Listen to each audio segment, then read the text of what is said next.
ನದಿಯು ಕಡಲ ಸೇರಿದಂತೆ. ಕಾರವಾರದ ನೈಸರ್ಗಿಕ ಅಂದಕ್ಕೆ ಕನ್ನಡಿ ಹಿಡಿದಿದ್ದ ಕಾಳಿ ಸೇತುವೆ ತನ್ನ 41ರ ಹರೆಯದರಲ್ಲಿ ಆಯಸ್ಸು ಮುಗಿಸಿಕೊಂಡಿದೆ.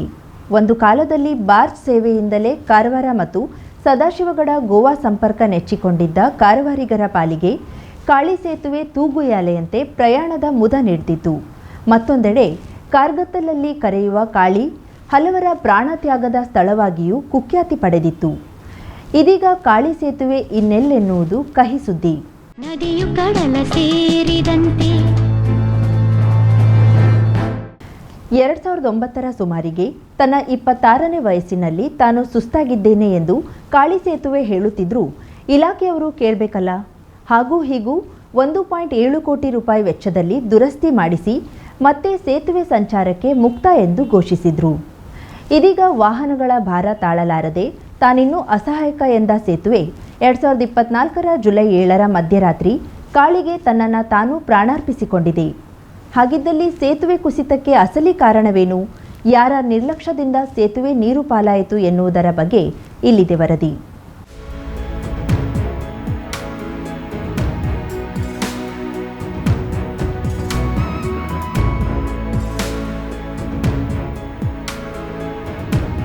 ಸಾವಿರದ 1984ರಲ್ಲಿ ಗ್ಯಾಮನ್ ಇಂಡಿಯಾ ಗುತ್ತಿಗೆ ಕಂಪನಿ ಸರಿಸುಮಾರು 4 ಕೋಟಿ ವೆಚ್ಚದಲ್ಲಿ ನಿರ್ಮಿಸಿದ ಸೇತುವೆ ಉದ್ಘಾಟಿಸಿದವರು ಲೋಕೋಪಯೋಗಿ ಇಲಾಖೆ ಸಚಿವರಾಗಿದ್ದ ಇದೀಗ ಭಾರತದ ಮಾಜಿ ಪ್ರಧಾನಿಯಾಗಿರುವ ಹರ್ದನಹಳ್ಳಿ ದೇವೇಗೌಡರು.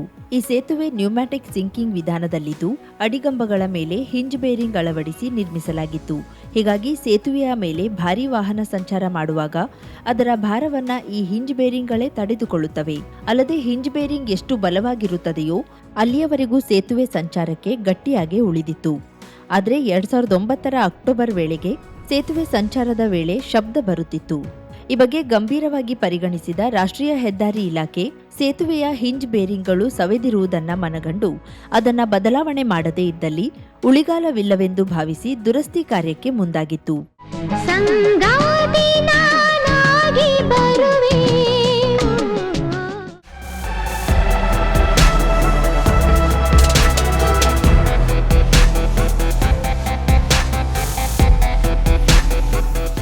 ಕಾಳಿ ಸೇತುವೆ ತನ್ನ 26ನೇ ವಯಸ್ಸಿನಲ್ಲಿ ಸುಸ್ತಾಗಿದ್ದೇನೋ ಸರಿಯೇ. ತದನಂತರ ಅದನ್ನು ದುರಸ್ತಿಗೆ ರಾಷ್ಟ್ರೀಯ ಹೆದ್ದಾರಿ ಇಲಾಖೆ ಮುಂದಾಗಿದ್ದು ನಿಜವೇ? ಆದರೆ ಮುಂದೆ ಏನಾಯಿತು ಎನ್ನುವುದನ್ನು ಹೇಳುವುದರ ಮೊದಲು ಕಾಳಿ ಸೇತುವೆ ಹೇಗೆ ಮತ್ತು ಯಾವಾಗ ನಿರ್ಮಾಣವಾಗಿತ್ತು ಮತ್ತು ಏನೆಲ್ಲ ತೊಡಕಾಗಿದ್ದವು ಎನ್ನುವುದರ ಬಗ್ಗೆ ನೋಡೋಣ. ಕಾಳಿ ಸೇತುವೆ ನಿರ್ಮಾಣದ ಪೂರ್ವದಲ್ಲಿಯೂ ಹಲವು ಘಟನೆಗಳಿಗೆ ಸಾಕ್ಷಿಯಾಗಿದೆ. ಕುಂಟುತ್ತಾ ತೆವಳುತ್ತಾ ಸೇತುವೆ ನಿರ್ಮಾಣಕ್ಕೆ ಒಟ್ಟು 18 ವರ್ಷಗಳು ಕಳೆದ ನಂತರ 1984ರಲ್ಲಿ ಕಾಳಿ ಸೇತುವೆ ತಲೆ ಎತ್ತಿತ್ತು. ನದಿಯಲ್ಲಿ ಸೇತುವೆ ನಿರ್ಮಿಸುವ ತಂತ್ರಜ್ಞಾನ ಸಾಕಷ್ಟು ಮುನ್ನಡೆ ಸಾಧಿಸಿದ ಆ ಕಾಲದಲ್ಲಿ ರಾಜ್ಯ ಲೋಕೋಪಯೋಗಿ ಇಲಾಖೆಯ ಹೆದ್ದಾರಿ ವಿಭಾಗವು 1966ರಲ್ಲಿ ಸೇತುವೆ ನಿರ್ಮಾಣಕ್ಕೆ ಮುಂದಾಗಿತ್ತು. 1 ಕೋಟಿ ರೂಪಾಯಿ ಟೆಂಡರ್ಗೆ ಗ್ಯಾನನ್ ಡಂಕರ್ಲಿ ಮತ್ತು ಕಂಪನಿಗೆ ಕೆಲಸವನ್ನ ವಹಿಸಲಾಗಿತ್ತು.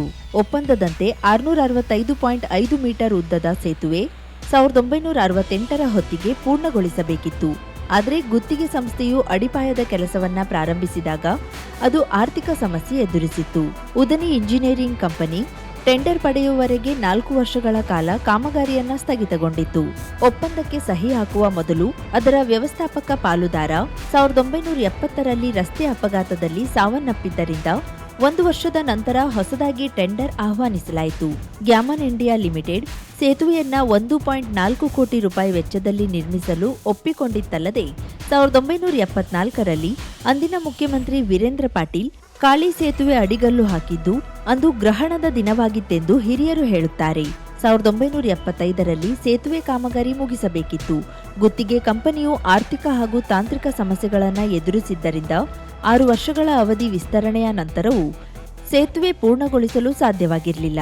ಹೀಗೂ 1982ರ ವೇಳೆಗೆ ಸೇತುವೆಯನ್ನ ಪೂರ್ಣಗೊಳಿಸಲು ರಾಷ್ಟ್ರೀಯ ಹೆದ್ದಾರಿಯ ಅಧಿಕಾರಿಗಳು ತೀರ್ಮಾನಿಸಿದ್ದರಿಂದ ಕಾಮಗಾರಿ ಪ್ರಾರಂಭವಾಗಿತ್ತು. ಆದರೆ ಸೇತುವೆ ನಿರ್ಮಾಣಕ್ಕೆ ಅಡಿಪಾಯ ಹಾಕೋದೇ ಸಮಸ್ಯೆಯಾಗಿತ್ತು. 80 ಅಡಿಗಳಷ್ಟು ಆಳಕ್ಕೆ ಬೆಡ್ ಹಾಕಲು ಓಪನ್ ಗ್ರಾಬಿಂಗ್ ವಿಧಾನ ಅಳವಡಿಸಲಾಗಿತ್ತು. ನಂತರ ನ್ಯೂಮ್ಯಾಟಿಕ್ ಸಿಂಕಿಂಗ್ ವಿಧಾನಕ್ಕೆ ಸೇತುವೆ ನಿರ್ಮಾಣ ಕಾರ್ಯವನ್ನ ಬದಲಾಯಿಸಿತ್ತು. ಕಾಮಗಾರಿ ವೇಳೆ 7 ಕಾರ್ಮಿಕರು ಪ್ರಾಣ ಕಳೆದುಕೊಂಡಿದ್ದ ಕಹಿ ಘಟನೆಯೂ ನಡೆದಿತ್ತು. ಕೊನೆಗೆ 1.25 ಕೋಟಿ ರೂಪಾಯಿಗೆ ಹೆಚ್ಚುವರಿ ಹಣಕ್ಕೆ ಕಂಪನಿ ಬೇಡಿಕೆ ಇಟ್ಟಿದ್ದು, ರಾಜ್ಯ ಸರ್ಕಾರ ಕೂಡ ಬೇಡಿಕೆಯನ್ನ ಪರಿಗಣಿಸಿತ್ತು. ಈ ಸೇತುವೆ 1984ರಲ್ಲಿ ಪೂರ್ಣಗೊಂಡು ಸಂಚಾರಕ್ಕೆ ತೆರೆದುಕೊಂಡಿತ್ತು. ದೇವೇಗೌಡರು ಈ ಸೇತುವೆ ಉದ್ಘಾಟಿಸಿದ್ದ ವೇಳೆ ಕಾರವಾರ ಜೊಯ್ಡಾದ ಅಂದಿನ ಶಾಸಕ ಪ್ರಭಾಕರ್ ರಾಣೆ ಉದ್ಘಾಟನೆಗೆ ಸಾಥ್ ನೀಡಿದ್ರು.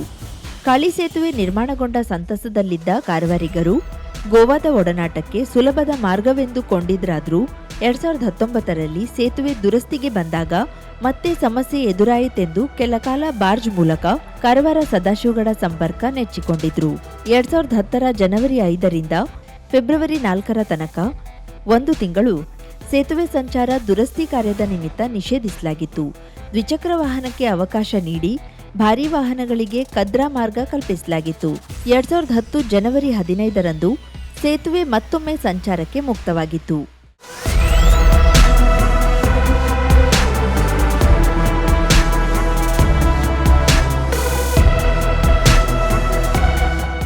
ಕಾಳಿ ಸೇತುವೆ ನಿರ್ಮಾಣದ ಹಿಂದಿನ ಕತೆ ಕೇಳಿದ್ದೇವೆ. ಹಾಗಿದ್ದಲ್ಲಿ ಕಾಳಿ ಸೇತುವೆ ಕುಸಿತಕ್ಕೆ ಏನೆಲ್ಲ ಕಾರಣವಿರಬಹುದು, ಯಾರ ನಿರ್ಲಕ್ಷ್ಯವಿರಬಹುದು ಎನ್ನುವುದರ ಬಗ್ಗೆ ಇದೀಗ ಚರ್ಚೆ ಜೋರಾಗಿದೆ. ಹಾಗಿದ್ದಲ್ಲಿ ಸೇತುವೆ ಕುಸಿತಕ್ಕೆ ಅಸಲಿ ಕಾರಣವೇನು ಎನ್ನುವುದನ್ನು ನೋಡೋಣ ಬನ್ನಿ. 2019ರ ವೇಳೆಗೆ ಸೇತುವೆ ದುರಸ್ತಿ ಕಾರ್ಯಕ್ಕೆ ರಾಷ್ಟ್ರೀಯ ಹೆದ್ದಾರಿ ಇಲಾಖೆ ಮುಂದಾಗಿ ತಿಂಗಳುಗಳ ಕಾಲ ಸೇತುವೆ ಸಂಚಾರ ಸ್ಥಗಿತಗೊಳಿಸಲಾಗಿತ್ತು. ಸೇತುವೆಗೆ ಅಗತ್ಯವಾಗಿದ್ದ 8 ಹಿಂಜ್ ಬೇರಿಂಗ್ಗಳನ್ನು ಬದಲಿಸಿ ಹೊಸದನ್ನ ಅಳವಡಿಸಲು ಇಲಾಖೆ ಮುಂದಾಗಿತ್ತು. ಇದಕ್ಕಾಗಿ ರೂಪಾಯಿ 1.7 ಕೋಟಿ ವೆಚ್ಚಕ್ಕೆ ಇಲಾಖೆ ಮುಂದಾಗಿತ್ತು. ಆದರೆ ಹಿಂಜ್ ಬೇರಿಂಗ್ ಸಿಕ್ಕಿಲ್ಲವೆನ್ನುವ ಕಾರಣಕ್ಕಾಗಿ ಮತ್ತು ಅದನ್ನು ಅಳವಡಿಸಲು ಸಾಕಷ್ಟು ಕಾಲ ಬೇಕಾಗುತ್ತದೆ ಎನ್ನುವ ಕಾರಣಕ್ಕಾಗಿ ಹೆದ್ದಾರಿ ಇಲಾಖೆಯು ದೆಹಲಿಯ ತಾಂತ್ರಿಕ ವಿಭಾಗದವರು ನೀಡಿದ ಸಲಹೆಯಂತೆ ಸ್ಲಿಮ್ ಪ್ಲೇಟ್ಗಳನ್ನು ಅಳವಡಿಸಿ 10 ದಿನದಲ್ಲೇ ಕಾಮಗಾರಿ ಮುಗಿಸಲಾಗಿತ್ತು. ಸೇತುವೆ ಸಂಚಾರಕ್ಕೆ ಯೋಗ್ಯವಾಗಿದೆ. ಆದರೆ ಪ್ರತಿ 2 ವರ್ಷಗಳಿಗೊಮ್ಮೆ ಸ್ಲಿಮ್ ಪ್ಲೇಟ್ ಬದಲಿಸಬೇಕೆನ್ನುವ ಸಲಹೆಯೂ ನೀಡಲಾಗಿತ್ತು. ಆದರೆ 2013ರಲ್ಲಿ ಕಾಳಿ ಸೇತುವೆಯನ್ನ ಚತುಷ್ಪಥ ಕಾಮಗಾರಿ ನಿಮಿತ್ತ ತಮ್ಮ ಲಾಭ ವಹಿಸಿಕೊಂಡ ರಾಷ್ಟ್ರೀಯ ಹೆದ್ದಾರಿ ಇಲಾಖೆಯವರು 2014ರಿಂದಲೇ ಹೊಸ ಸೇತುವೆ ನಿರ್ಮಾಣ ಮಾಡಿದ್ರಾದ್ರೂ ಹಳೆ ಸೇತುವೆ ಸುರಕ್ಷತೆಯತ್ತ ಮೇಲುನೋಟಕ್ಕಷ್ಟೇ ಗಮನ ಹರಿಸಿ ಸುಣ್ಣ ಬಣ್ಣ ಹಚ್ಚಿ ಸಂಚಾರಕ್ಕೆ ಮುಕ್ತ ಮಾಡಿದ್ರು. ಸುಮಾರು 12 ವರ್ಷಗಳ ಕಾಲ ತಮ್ಮ ತಾಬಾ ಕಾಳಿ ಸೇತುವೆ ಹಸ್ತಾಂತರಿಸಿಕೊಂಡ ರಾಷ್ಟ್ರೀಯ ಹೆದ್ದಾರಿ ಅಭಿವೃದ್ಧಿ ಪ್ರಾಧಿಕಾರದವರು ಹೊಸ ಸೇತುವೆ ಮೇಲೆ ಚಿತ್ತ ಹರಿಸಿ ಹಳೆ ಸೇತುವೆ ನಿರ್ಲಕ್ಷಿಸಿದ್ದೇ ಸೇತುವೆ ಕುಸಿತಕ್ಕೆ ಕಾರಣವೆಂದು ಹೇಳಲಾಗ್ತಿದೆ. ಸೇತುವೆ ಕೆಳಗಿನ ಹಿಂಜ್ ಬೇರಿಂಗ್ ಮತ್ತು ಸ್ಲಿಮ್ ಪ್ಲೇಟ್ಗಳು ಸವೆದ ಕಾರಣ ಆಗಸ್ಟ್ 7ರಂದು ರಾತ್ರಿ ಸುಮಾರು 1 ಗಂಟೆಯ ಅಂದಾಜಿಗೆ ಏಕಾಏಕಿ ಸೇತುವೆ ಕುಸಿದು ಬಿದ್ದಿದೆ. ಗೋವಾದಿಂದ ಹುಬ್ಬಳ್ಳಿಯತ್ತ ಸಾಗುವ ತಮಿಳುನಾಡು ಮೂಲದ ಟ್ರಕ್ ಕೂಡ ನೀರಿಗೆ ಬಿದ್ದಿದೆ.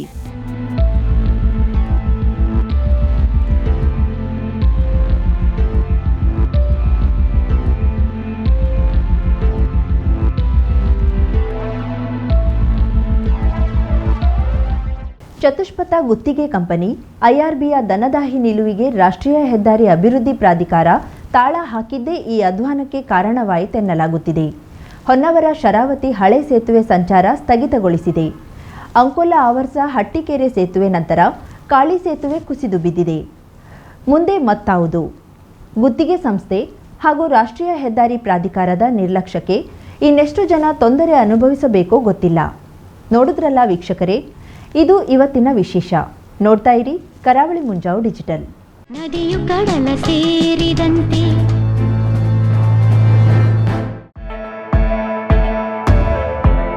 ಸೃಷ್ಟಿ ನ್ಯೂ ಲುಕ್, ಹೊಸ ನೋಟ, ಹೊಸ ವಿನ್ಯಾಸ.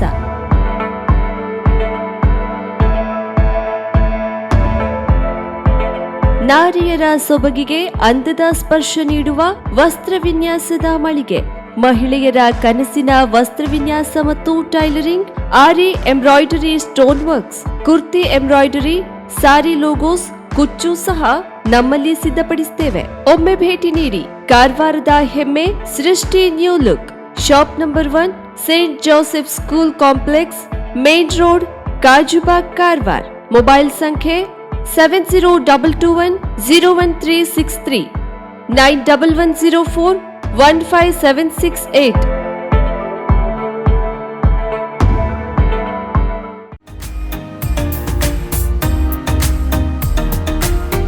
ಮಿಲನ್ ಎಂಟರ್ಪ್ರೈಸಸ್ ಬೃಹತ್ ಎಲೆಕ್ಟ್ರಾನಿಕ್ ಹಾಗೂ ಫರ್ನಿಚರ್ ಮಳಿಗೆ. ಉತ್ತರ ಕನ್ನಡ ಜಿಲ್ಲೆಯಲ್ಲೇ ಅತಿ ಹೆಚ್ಚು ಮಳಿಗೆಗಳನ್ನ ಹೊಂದಿರುವ, ಅತಿ ಹೆಚ್ಚು ಸಂತೃಪ್ತ ಗ್ರಾಹಕರನ್ನ ಹೊಂದಿರುವ ಮೂಲಕ ಹೆಗ್ಗಳಿಕೆಗೆ ಪಾತ್ರವಾಗಿರುವ ಏಕೈಕ ಸಂಸ್ಥೆ ಮಿಲನ್ ಎಂಟರ್ಪ್ರೈಸಸ್.